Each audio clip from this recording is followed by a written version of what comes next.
പാൽക്കടലായി പട്ടിക്കാട് ഫൈസാബാദ് ജാമിയ നൂരിയ സന്നദ്ധാന സമ്മേളനത്തിന് പരിസമാപ്തി. 522 യുവ പണ്ഡിതർ ഇനി കർമ്മരംഗത്തേക്ക്. സമാപന മഹാസമ്മേളനം ഫലസ്തീൻ അംബാസഡർ ഡോക്ടർ അബ്ദുൾ റസാഖ് അബു ജസർ ഉദ്ഘാടനം ചെയ്തു. പെരിന്തൽമണ്ണ പട്ടിക്കാട് ഫൈസാബാദ് PMSA പൂക്കോയ തങ്ങൾ നഗരിയിലേക്ക് ഞായറാഴ്ച വൈകിട്ട് അണമുറിയാത്ത ജനപ്രവാഹമായിരുന്നു. പ്രൗഢഗംഭീരമായ മഹാസമ്മേളനത്തോടെ ജാമിയ നൂരിയ 62ാം വാർഷിക 60ാം സന്നദ്ധാന സമ്മേളനം സമാപിച്ചു. 522 യുവ പണ്ഡിതർ ഫൈസി ബിരുദം കരസ്ഥമാക്കി പ്രബോധന വീതിയിലിറങ്ങി. 6 പതിറ്റാണ്ടിനിടെ ആകെ 9341 പേരാണ് ഫൈസി ബിരുദം നേടിയത്. സമാപന സന്നദ്ധാന മഹാസമ്മേളനം ഫലസ്തീൻ അംബാസഡർ ഡോക്ടർ അബ്ദുൾ റസാഖ് അബു ജസർ ഉദ്ഘാടനം ചെയ്തു.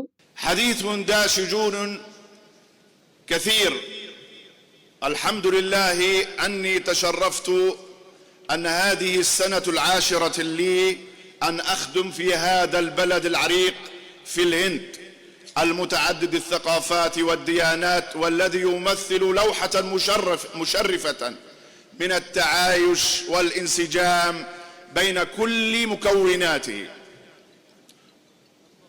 وهذا العمل في الهند جاء بعد قرابة 30 عاما من العمل كصحفي فلسطيني محترف.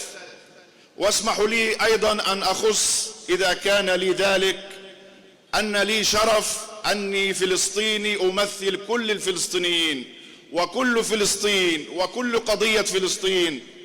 وأيضا أخصص إذا جاز لي أني أفخر أني من غزة وأني من رفح وأن بيتي هدم وبيت أسرتي في هذه الحرب وهذا التطهير العرقي الجاري من قبل العدو الإسرائيلي. പാണക്കാട് സാദിഖ് അലി ശിഹാബ് തങ്ങൾ ചടങ്ങിൽ അധ്യക്ഷത വഹിച്ചു.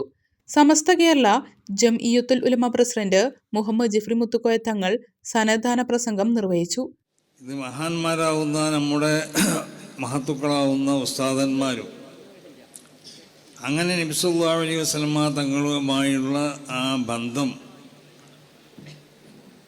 സ്ഥിരീകരിക്കപ്പെടുന്നതായ ഒരു അംഗീകാര പത്രമാണ്. അപ്പോൾ സനത് വാങ്ങുന്ന പണ്ഡിതന്മാർ ആ അംഗീകാര പത്രത്തിൻ്റെ, അതായത് നിങ്ങൾക്ക് നൽകപ്പെടുന്ന ആ ഷഹാദത്ത്, അതിൻ്റെ ആ ബഹുമതിയും അതിൻ്റെ ഗാംഭീര്യമൊക്കെ കാത്തു സൂക്ഷിച്ചുകൊണ്ടിട്ട് അതിൽ പറയപ്പെട്ടതായ പ്രവർത്തനങ്ങൾക്ക്, അതിൽ പറയപ്പെട്ടതായ ഉപാധികളോടുകൂടി നിങ്ങൾ നേതൃത്വം നൽകാനും പ്രവർത്തിക്കാനും നിങ്ങൾ തയ്യാറാവണമെന്നാണ് ആദ്യമായി കൊണ്ട് നിങ്ങളോട് ഉണർത്തുന്നത്. Samastha general secretary K Alikutty Musliyar അനുഗ്രഹ ഭാഷണം നടത്തി. ഉസ്മാൻ അഹമ്മദ് അൽ അമൂദി മുഖ്യാതിഥിയായിരുന്നു. പാണക്കാട് അബ്ബാസ് അലി ശിഹാബ് തങ്ങൾ, PK കുഞ്ഞാലിക്കുട്ടി, MT അബ്ദുള്ള മുസ്ലിയാർ, കോട്ടുമല മൊയ്തീൻ കുട്ടി മുസ്ലിയാർ, അബ്ദുൾ സമദ് പൂക്കോട്ടൂർ തുടങ്ങിയവർ സംസാരിച്ചു. സമസ്ത മുഷാവറ അംഗങ്ങളായ ഹൈദർ ഫൈസി പനങ്ങാങ്ങര, ഡോക്ടർ ബഹൌദ്ദീൻ മുഹമ്മദ് നദ്വി, വാക്കോട് മൊയ്തീൻ കുട്ടി മുസ്ലിയാർ, സയ്യിദ് അലിക്കുട്ടി മുസ്ലിയാർ കോറാട്, CK അബ്ദുറഹ്മാൻ ഫൈസി, പാണക്കാട് ബഷീർ അലി ശിഹാബ് തങ്ങൾ, ഹമീദ് അലി ശിഹാബ് തങ്ങൾ, റഷീദ് അലി ശിഹാബ് തങ്ങൾ, മുയിൻ അലി ശിഹാബ് തങ്ങൾ, സാബിക് അലി ശിഹാബ് തങ്ങൾ, MLA മാരായ Abid Hussain Thangal, P Abdul Hameed, Manjalamkuzhi Ali, Najeeb Kanthapuram, UA Latheef, P Ubaidullah, TV Ibrahim തുടങ്ങിയവർ പങ്കെടുത്തു. Puthanari Moideen Faizy, advocate N Soopy, Ibrahim Faizy Thiroorkad, Abdul Gafoor Al Qasimi, Abdul Latheef Faizy Padramanna, Hamza Faizy Haithami, Alavi Faizy Kulapparamba, Liyavuddeen Faizy Melmuri, Muhammad Ali Shihab Faizy Koomanna, OT Musthafa Faizy, Umar Faizy Mudikode, Abdulla Mujthaba Faizy തുടങ്ങിയവരും സംബന്ധിച്ചു. എല്ലാ നേത്രരോഗ ചികിത്സാ സൗകര്യങ്ങളും വിദഗ്ധരായ ഡോക്ടർമാരുടെ മേൽനോട്ടത്തിൽ.